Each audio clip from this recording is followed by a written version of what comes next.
Il existe des personnes en ce monde auxquelles on nous apprend à faire confiance sans poser de questions. On apprend à nos enfants à courir vers elles quand ils ont peur. On s'arrête sur le bord de la route quand elles nous font signe. On ouvre notre porte quand elles frappent. Le badge, l'uniforme, le serment, ces choses portent un poids qui va bien au-delà de l'autorité. Elles portent une promesse. Un pacte entre une personne et sa communauté qui dit « Je vous protégerai. Je ne vous ferai pas de mal. Je suis l'un des bons. » Mais que se passe-t-il quand le monstre porte l'uniforme? Que se passe-t-il quand la personne formée pour lire les scènes de crime, pour comprendre les preuves médico-légales, pour savoir exactement comment se déroule une enquête, utilise toutes ses connaissances, non pas pour résoudre un meurtre, mais pour en commettre un? Aujourd'hui, je veux vous raconter l'histoire de Layla Perret. 38 ans, gendarme, mère célibataire. Une femme qui a commis l'erreur de tomber amoureuse du mauvais homme. Et l'histoire de ce que cet homme a fait quand son amour est devenu embarrassant. Ce n'est pas une histoire facile. Il n'y a pas un seul moment où la justice arrive rapidement ou proprement. Il y a une petite fille qui découvre quelque chose qu'aucun enfant ne devrait jamais voir. Il y a un commandant qui a refusé d'accepter ce qu'il était censé accepter. Et il y a un homme en uniforme qui croyait, grâce à sa formation, à sa position, à l'arrogance particulière des gens qui ont passé des années du bon côté des enquêtes, qu'il était intouchable. Il avait tort. Mais il a fallu 18 mois et le travail acharné d'un enquêteur obstiné pour le prouver. Commençons par Layla. Layla Perret avait rejoint la gendarmerie nationale à 24 ans, ce qui, au milieu des années 1990, pour une femme dans cette institution, exigeait une forme particulière de solidité tranquille. Pas la variété ostentatoire. La variété profonde, structurelle. La capacité d'entrer dans une pièce sans avoir besoin qu'elle se réorganise autour de vous. De faire le travail sans exiger que le travail vous valide. Elle l'avait. Ses évaluations sur 14 ans étaient constamment excellentes. Ses collègues lui faisaient confiance. Les communautés qu'elle patrouillait connaissaient son nom. Elle était, à tous égards professionnels, exactement ce qu'une gendarme était censée être. Sa vie personnelle était une autre sorte d'histoire. Elle s'était mariée jeune, à 22 ans, avec un homme prénommé Thomas Perret, et le mariage avait duré 4 ans avant de s'éteindre silencieusement sous les pressions particulières de 2 personnes qui avaient grandi plus vite qu'elles n'avaient grandi ensemble. Le divorce n'avait pas été acrimonieux. Il était simplement triste et définitif. Et il avait laissé Layla, à 26 ans, comme parent principal d'une fille prénommée Émilie, qui avait 2 ans à l'époque et allait grandir en regardant sa mère tout faire seule et le faire bien. En 2006, Layla avait 36 ans. Émilie en avait 12. La vie qu'elles avaient construite ensemble était modeste, mais fonctionnelle. Une maison dans une petite ville en dehors de la ville. Le dîner sur la table à 19h. Les horaires de Layla arrangés, autant que possible, autour du calendrier scolaire d'Émilie. Ce n'était pas une vie glamour. C'était une vie réelle. Et Layla avait fait la paix avec cette réalité. Avec la solitude spécifique de la parentalité solo. Le silence particulier d'une maison où il n'y a qu'un seul adulte, avec la façon dont certains soirs s'installent autour de vous, avec un poids qui n'a pas de nom facile. Elle était seule. Il est important de le dire clairement, sans jugement, parce que la solitude n'est pas un défaut de caractère, et ce n'est pas une chose qui s'annonce. Elle s'accumule, lentement, silencieusement, comme le temps s'accumule avant une tempête. Et quand quelqu'un arrive qui soulève temporairement ce poids, quand quelqu'un vous voit, spécifiquement et chaleureusement, au milieu d'une vie qui vous a demandé d'être invisible depuis très longtemps, le soulagement peut sembler presque indiscernable de l'amour. Cette personne était Alain Hervé.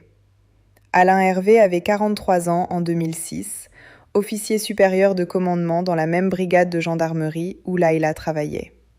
C'était le genre d'homme qui remplit une pièce sans sembler essayer.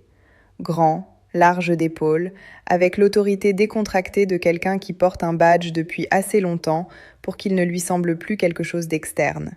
C'était simplement lui, ou du moins, c'est ce qu'il croyait. Il était apprécié des gendarmes sous son commandement. Il racontait de bonnes histoires. Il avait ce don particulier de faire sentir aux gens, en sa présence, qu'ils étaient légèrement plus intéressants qu'ils ne le pensaient. Il était marié à une femme prénommée Dorothée. Ils étaient ensemble depuis 17 ans.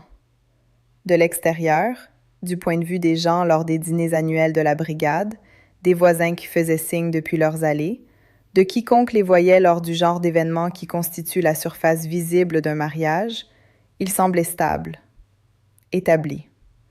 Le genre de couple qui avait trouvé son équilibre et était satisfait d'y demeurer. Ce qu'Alain Hervé avait réellement trouvé, après 17 ans, ce n'était pas la sérénité, mais le confort. Et il avait décidé, à un moment donné au milieu de ses années de mariage, que le confort était insuffisant, qu'il méritait plus de couleur, plus de chaleur, plus de tout ce que les premières années avaient contenu avant que le quotidien d'un long mariage ne l'absorbe entièrement. Il commença à prêter attention à Laila Perret vers la fin 2005. Pas de façon dramatique au début. L'attention spécifique d'un officier supérieur envers une subordonnée est facile à camoufler en considération professionnelle. Il la cherchait lors des briefings. Il demandait son avis sur des affaires d'une manière qui signalait qu'il le valorisait. Il était dans son champ de vision plus souvent que le hasard ne pouvait l'expliquer. Et Laila, qui était professionnelle et perspicace, et avait passé 14 ans à naviguer dans un environnement à prédominance masculine les yeux ouverts, remarqua. Elle remarqua et n'agit pas immédiatement sur cela, parce qu'elle était prudente et parce qu'elle comprenait les complications impliquées. Mais la solitude et la prudence ne sont pas toujours compatibles dans la durée. Au début de 2006, ce qui avait été une tension était devenu autre chose. Il fit clairement connaître ses intentions. Elle ne les refusa pas. Et ce qui commença comme une soirée unique, qui aurait pu, en théorie, rester isolée et contenue, devint à la place le début de 18 mois d'une liaison qui était, dans ses premières étapes, tout ce que la solitude lui avait dit manquait dans sa vie. Il était attentionné de la façon dont les hommes indisponibles le sont souvent, intensément présents pendant le temps qu'il allouait, délibérément absent autrement. Il appelait quand il disait qu'il appellerait. Il apparaissait quand il disait qu'il apparaîtrait. Il disait les choses que les gens disent quand ils conduisent une relation dans les heures comprimées et exaltées qui leur sont disponibles. Laila comprenait les termes. Elle n'était pas naïve. Elle ne croyait pas initialement qu'elle était la seule personne dans sa vie ou que le mariage se dissoudrait simplement autour de la liaison, comme du papier de soie dans l'eau. Elle se disait qu'elle voyait les choses clairement. Mais on ne peut pas passer 18 mois avec quelqu'un dans l'intensité particulière d'une relation secrète et rester les yeux ouverts indéfiniment. Le cœur ne compartimente pas aussi efficacement que l'esprit l'entend. Ce qui avait commencé comme quelque chose que Laila comprenait être temporaire et conditionnel commença, lentement, puis complètement, à sembler nécessaire. Elle commença à imaginer un avenir qui s'étendait au-delà des heures volées. Elle commença à ressentir la limite d'une situation qu'elle avait initialement acceptée. Elle commença à vouloir davantage. Et quand Laila Perret décidait qu'elle voulait quelque chose, elle était, comme tous ceux qui la connaissaient professionnellement auraient pu vous le dire, pas le genre de femme à attendre tranquillement. À l'automne 2007, la liaison avait changé de nature. La chaleur était devenue volatile. Les appels qui avaient autrefois été tendres avaient acquis des arêtes. Laila avait commencé à dire à voix haute les choses qu'elle gardait auparavant pour elle, qu'elle en avait assez d'être invisible, qu'elle en avait assez d'être un secret, qu'Émilie grandissait et Laila vieillissait, et la vie qu'elle avait mise en attente pour la possibilité d'un avenir avec Alain n'allait pas attendre indéfiniment. Elle voulait qu'il quitte Dorothée. Elle le dit avec une fréquence croissante et une patience décroissante. Alain écoutait. Alain répondait avec le détournement habile d'un homme qui avait passé des décennies à gérer des conversations difficiles professionnellement. Il était apaisant, puis ferme, puis apaisant à nouveau. Il avait des raisons, il avait des délais. il avait des explications pour lesquelles maintenant n'était pas le bon moment, qui, prises individuellement, semblaient suffisamment raisonnables, mais prises collectivement et sur des mois, équivalaient à un seul message cohérent. Il n'allait pas partir. Ce que Layla ne savait pas, ce qu'elle n'avait aucun moyen de savoir, c'est qu'en octobre 2007, Dorothée Hervé reçut un héritage. L'oncle de Dorothée, un homme qui ne s'était jamais marié et avait passé 40 ans à accumuler un patrimoine immobilier modeste mais réel dans la région, mourut sans enfant et laissa l'essentiel de sa succession à Dorothée. La valeur nette, après frais de succession et honoraires juridiques, s'élevait à environ 500 000 euros. Avez-vous jamais réfléchi à ce que 500 000 euros représentent pour un homme qui a passé toute sa vie adulte comme fonctionnaire, percevant un salaire de fonctionnaire, dans un mariage qui a toujours fonctionné au niveau régulier et prévisible de 2 revenus et un crédit immobilier et aucune aubaine extraordinaire? 500 000 euros n'est pas une abstraction. C'est un chiffre qui réorganise le paysage. C'est, selon ce que vous prévoyez de faire ensuite, soit un commencement, soit une fin. Pour Alain Hervé, c'était un piège. Parce que l'héritage de Dorothée signifiait que les enjeux financiers du divorce avaient complètement changé. Dans leur situation, dans leurs circonstances, une procédure de divorce à la fin 2007 ou au début 2008 aurait presque certainement abouti au traitement des fonds hérités comme patrimoine commun ou, à tout le moins, soumis au genre de litige juridique long et coûteux qui consommerait une partie substantielle de ce que Dorothée avait reçu. Alain avait consulté, discrètement et à l'insu de Dorothée, un avocat privé en novembre 2007. Le tableau que cet avocat avait brossé n'était pas celui qu'Alain trouvait acceptable. Il risquait de perdre, d'une façon ou d'une autre, une somme très importante. Et de l'autre côté de ce calcul financier se trouvait Layla Perret, qui ne faisait plus de suggestions, mais posait des ultimatums. Qui lui avait dit, dans la dernière semaine de janvier 2008, en des termes qui étaient entièrement clairs et entièrement sérieux, que s'il ne disait pas la vérité à Dorothée sur leur relation avant la fin février, elle la dirait elle-même à Dorothée. Imaginez un instant les dimensions spécifiques du dilemme d'Alain Hervé. Il est officier supérieur de gendarmerie. Il a une réputation. Il a une retraite. Il a une vie organisée autour de l'apparence de l'intégrité. D'un côté se trouve une femme, prête à démanteler complètement cette apparence, à appeler sa femme, à mettre entre les mains de Dorothée les preuves qu'elle a accumulées, à tout rendre visible. De l'autre côté se trouvent 500 000 euros que les procédures de divorce consommeront ou compliqueront ou élimineront. Et autour de lui, dans toutes les directions, se trouve la carrière qu'il a construite et la position qu'il a cultivée, et la surface soigneusement entretenue d'une vie qui n'a jamais eu à survivre à un vrai examen. Il était pris au piège. Et l'esprit d'un homme qui se sent pris au piège, qui a passé des décennies à étudier la psychologie criminelle, qui comprend comment les crimes sont enquêtés et comment les scènes sont lues, et ce que les enquêteurs recherchent et ce qu'ils acceptent, cet esprit commence à se déplacer dans des directions que la plupart des esprits n'approchent jamais. Il commença à calculer. Le matin du 9 février 2008 était froid. Le genre de froid qui s'installe dans une petite maison pendant la nuit et fait contracter les parquets et embuer les vitres en leur bord. Émilie Perret avait 15 ans. Elle se leva à son heure habituelle, s'habilla pour l'école, descendit en s'attendant à voir sa mère dans la cuisine où elle était toujours le samedi matin, avec son café et le calme particulier du samedi matin, qui était leur rythme de week-end. Ce qu'elle trouva à la place ne sera pas décrit en détail, parce qu'Émilie Perret est une vraie personne, qui a porté ce matin avec elle pour le reste de sa vie, et certaines choses ne nous appartiennent pas à raconter. Ce que je vous dirais, c'est que Layla Perret fut retrouvée dans sa cuisine avec une seule blessure par balle à la poitrine. Son arme de service, son propre pistolet de gendarmerie, était sur le sol près de sa main droite. Il n'y avait pas de notes. Il n'y avait aucune indication, dans l'examen immédiat de la scène, d'effraction. L'évaluation initiale, par les premiers gendarmes arrivés, était que cela semblait être une blessure auto-infligée par balle. Un possible suicide. Émilie Perret, debout dans le couloir de la maison où elle avait grandi, 15 ans, regardant ce qu'elle regardait, sut immédiatement que sa mère ne s'était pas suicidée.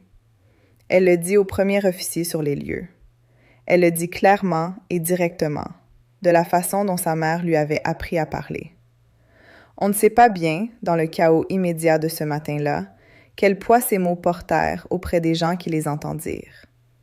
Ils portèrent du poids auprès du commandant Garrett Linshew. Linshew était dans l'unité criminelle du département depuis 11 ans quand il fut affecté à l'affaire Perret. Il était dans la mi-quarantaine, méthodique d'une façon que certains de ses collègues lisaient comme de la lenteur et d'autres comme de la rigueur. Et il avait passé 11 ans à développer un instinct finement calibré pour la différence entre une scène qui raconte une histoire vraie et une scène qui a été arrangée pour en raconter une particulière. Il arriva chez Layla dans les 2 heures suivant l'appel d'Émilie. Il traversa la cuisine 3 fois avant de dire quoi que ce soit à qui que ce soit. Il regarda la position du corps, l'angle de la blessure, l'emplacement de l'arme. Il regarda le silence spécifique de la scène, le silence de quelque chose qui avait été placé, pas tombé. Le commandant Garrett Linshew ne croyait pas que c'était un suicide. Il le crut immédiatement et complètement, avec la certitude particulière que les enquêteurs expérimentés développent parfois dans les premières minutes d'une scène, la conviction qui précède les preuves et est ensuite soit confirmée, soit démantelée par elles. Dans ce cas, elle fut confirmée. L'analyse médico-légale de l'arme dans les jours qui suivirent identifia 2 problèmes immédiatement. Le premier était l'angle de la blessure d'entrée, qui était incompatible avec un coup auto-infligé depuis la position suggérée par l'emplacement de l'arme. Un médecin légiste, appelé pour examiner les conclusions, fut direct dans sa conclusion. La blessure n'était pas auto-infligée. La géométrie était fausse. La physique ne supportait pas le récit que la scène présentait. Le deuxième problème était l'arme elle-même. L'arme de service de Layla Perret avait été manipulée, nettoyée, ou partiellement nettoyée, d'une façon incompatible avec la scène. Une arme utilisée dans une fusillade auto-infligée porte des traces spécifiques en distribution spécifique. Celle-ci n'en avait pas. Les schémas étaient faux. Quelque chose avait été fait à l'arme après la fusillade et avant la découverte de la scène. Linshew demanda l'accès aux effets personnels de Layla, à ses relevés téléphoniques et à ses comptes de messagerie. Il fallut plusieurs jours et les mandats appropriés pour obtenir l'accès au courriel. Ce que l'archive de courriel contenait arrêta l'enquête dans son élan. 18 mois de correspondance entre Layla Perret et Alain Hervé. Les courriels étaient explicites sur la relation, sur sa durée, sur la pression que Layla avait exercée dans les derniers mois. Il y avait des courriels de Layla détaillant son ultimatum. Il y avait des courriels d'Alain qui, lus dans le contexte froid d'une enquête pour meurtre, contenaient un registre particulier de désespoir qui n'avait pas été apparent pour Layla quand elle les avait reçus, mais était maintenant indubitable. Il y avait, dans la dernière semaine de janvier 2008, une série d'échanges dans lesquels la température de la correspondance avait changé d'une façon que Linshew et son équipe passèrent un temps considérable à analyser. Alain Hervé fut convoqué pour interrogatoire dans les 2 semaines suivant la découverte de l'archive de courriel. Il était représenté par un avocat dès le premier entretien. Il nia d'abord la liaison, puis la reconnut lorsque les courriels lui furent présentés. Puis nia toute implication dans la mort de Layla, avec un calme que Linshew décrivit plus tard comme la chose la plus troublante qu'il ait rencontrée en 11 ans de travail en criminologie. Le calme particulier d'un homme qui croyait avoir fait quelque chose qui ne pouvait pas être prouvé. Les preuves médico-légales disaient le contraire. Les tests de résidus de poudre, effectués sur la veste qu'Alain Hervé portait le matin du 9 février, qui avait été collectés dans le cadre d'une demande de preuves plus large, rendirent un résultat positif. La distribution des résidus était cohérente avec la proximité d'une arme tirée à courte portée. La veste avait été lavée, mais pas suffisamment. Les traces ne cèdent pas toujours à un seul cycle de lavage. Et puis, il y avait les empreintes digitales. Une empreinte partielle, récupérée sous le canon de l'arme de service de Layla, un endroit qui n'aurait pas été touché dans le cours ordinaire de l'utilisation ou du nettoyage de l'arme, mais qui aurait pu être touché par quelqu'un la repositionnant, la plaçant délibérément près d'un corps, correspondait à Alain Hervé. Ses avocats contestèrent la correspondance immédiatement et agressivement. Un expert indépendant embauché par la défense trouva l'empreinte partielle non concluante. L'expert de l'accusation maintint l'identification. Cela devint l'un des litiges centraux du procès. Mais ce n'était pas la seule preuve. Et la totalité de ce que Garrett Lynchow avait assemblé, l'angle de la blessure, l'arme manipulée, les résidus sur la veste, le mobile financier, les courriels, la chronologie, le fait qu'Alain Hervé ne pouvait pas produire un compte-rendu vérifiable de ses allées et venues pour la fenêtre critique le matin du 9 février, formait une structure que la défense trouvait très difficile à démanteler complètement. Il y eut une période pendant l'enquête, durant plusieurs mois, où la question de l'implication de Dorothée Hervé devint un axe secondaire. Elle avait su, croyaient les enquêteurs, pour la liaison à un moment donné avant la mort de Layla, ou l'avait soupçonnée. Il y avait des relevés téléphoniques suggérant des appels entre Alain et Dorothée dans la semaine précédant le 9 février, qui étaient plus longs qu'habituellement et survenaient à des heures inhabituelles. Il y avait des gens qui se manifestèrent pendant l'enquête pour dire que Dorothée avait fait des commentaires dans les mois précédant le meurtre qui suggéraient une conscience de la situation. La défense, quand l'affaire passa en jugement à l'été 2009, tenta d'utiliser cette ambiguïté agressivement pour rediriger l'attention du jury vers Dorothée comme suspect alternatif, une épouse blessée qui avait découvert la liaison de son mari et la menace que Layla représentait pour son héritage. C'était une stratégie suffisamment crédible sur le papier. Dans la salle d'audience, elle ne survécut pas aux preuves médico-légales. Parce que les résidus étaient sur la veste d'Alain, parce que l'empreinte partielle était sur l'arme d'Alain, l'arme de Layla, manipulée par Alain. Parce qu'Alain n'avait pas d'alibi. Parce que le mobile financier, 500 000 € qu'une procédure de divorce aurait consommé ou réduit radicalement, s'attachait spécifiquement à Alain, pas à Dorothée, qui aurait conservé son héritage intact dans tout divorce. Parce que les courriels montraient le désespoir d'Alain, pas celui de Dorothée. Parce qu'un psychologue légiste, appelé par l'accusation, fit parcourir au jury la nature systématique de la mise en scène. L'emplacement de l'arme, le nettoyage partiel, l'absence d'effraction, tout cela cohérent avec quelqu'un qui comprenait exactement à quoi étaient censées ressembler les scènes de suicide, qui les avait étudiées professionnellement pendant des décennies et qui avait tenté d'en reproduire une imparfaitement. Le jury délibéra pendant 6 jours. Le 14 août 2009, Alain Hervé fut reconnu coupable de meurtre avec préméditation. Il fut condamné à la réclusion criminelle à perpétuité. Il a maintenu son innocence dans chaque déclaration et recours ultérieur. La procédure d'appel a, à chaque étape, refusé d'annuler le verdict. Les preuves, assemblées par un enquêteur qui ne crut pas la première histoire que la scène lui raconta et refusa de l'accepter jusqu'à ce que les preuves lui disent autrement, ont tenu. Dorothée Hervé ne fut jamais inculpée. L'enquête trouva finalement des preuves insuffisantes pour l'établir comme participante consciente au meurtre. Elle fit une déclaration à la presse après le verdict qui était brève, prudente et disait très peu. Elle n'a plus parlé publiquement de l'affaire depuis. Émilie Perret avait 15 ans quand elle trouva sa mère. Elle témoigna au procès avec une stabilité que la salle d'audience trouva apparemment difficile à regarder.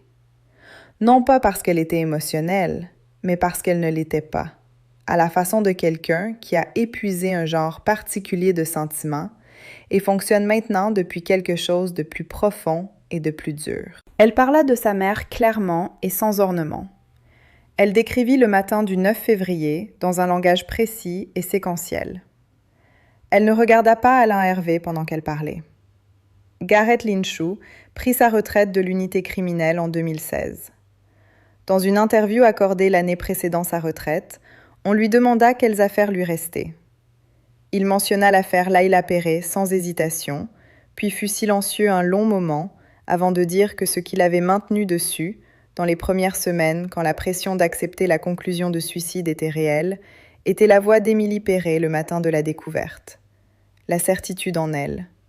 La fille de 15 ans qui savait, immédiatement et complètement, que ce qui lui était présenté n'était pas la vérité. Il dit qu'il y pensait beaucoup. À ce que signifie être cru quand on dit que quelque chose ne va pas. À combien dépend, en ce monde, du fait que la personne qui vous entend décide de continuer à écouter. J'y pense aussi. Laila Perret avait 38 ans. Elle était gendarme depuis 14 ans. Elle a élevé sa fille seule et l'a fait bien. Et elle était seule de la façon dont les quiconque a donné la plupart d'eux-mêmes au travail et à la parentalité, et a très peu à donner à autre chose. Elle commit une erreur catastrophique, non pas morale, mais pratique. Elle fit confiance au mauvais homme en lui révélant combien il avait à perdre. Elle crut que l'amour, ou quelque chose qui s'en approchait, serait plus fort que l'argent. Elle avait tort, et elle paya pour avoir eu tort de la façon la plus permanente possible. Alain Hervé calcula le coût de son silence contre le coût de la poursuite de sa parole, et il prit la décision qu'un certain genre d'homme prend quand il s'est convaincu que sa préservation vaut plus que la vie d'une autre personne. Il utilisa tout ce qu'il savait, tout ce que l'État l'avait formé à savoir, pour essayer de faire disparaître un meurtre dans l'apparence d'un suicide. Il était méthodique, il était froid. Et il n'était pas tout à fait assez habile, parce que la scène qu'il avait construite contenait les petites imperfections qu'un enquêteur attentif remarqua par un matin froid de février, quand il traversa une cuisine 3 fois et fit confiance à ce que les preuves commençaient, lentement, à lui dire. Avez-vous jamais réfléchi à ce que la cupidité peut faire à l'âme d'un homme? Pas la cupidité soudaine, le genre aigu et évident, mais la variété lente, celle qui se construit silencieusement dans l'écart entre ce qu'une personne a et ce qu'elle croit mériter. Alain Hervé ne s'est pas réveillé un matin en tant que meurtrier. Il le devint progressivement, sur des mois, chaque calcul menant au suivant, chaque justification rendant celle qui suivait plus accessible, jusqu'à ce que la distance entre qui il s'était présenté comme étant et ce dont il était capable se soit complètement refermée, et qu'il ne reste que la décision. Un badge porte une promesse. On apprend cela à nos enfants. On construit des institutions autour de ce principe, des systèmes entiers de confiance publique qui reposent sur l'hypothèse que les personnes qui portent ces badges ont, au centre d'elles-mêmes, quelque chose digne de confiance. Laila Perret avait cette chose. Elle la porta pendant 14 ans, à travers des services difficiles et un divorce difficile, et la longue et silencieuse difficulté de construire une vie en tant que parent isolé, dans un travail qui ne laisse pas beaucoup de place à la douceur. Elle mérita ce badge chaque jour où elle le porta. Alain Hervé portait le même badge. Il prêta le même serment. Et quand vint le moment qui mit à l'épreuve ce qui était réellement en son centre, ce que le badge et le serment et l'uniforme avaient couvert toutes ces années, ce n'était pas ce que cela était censé être.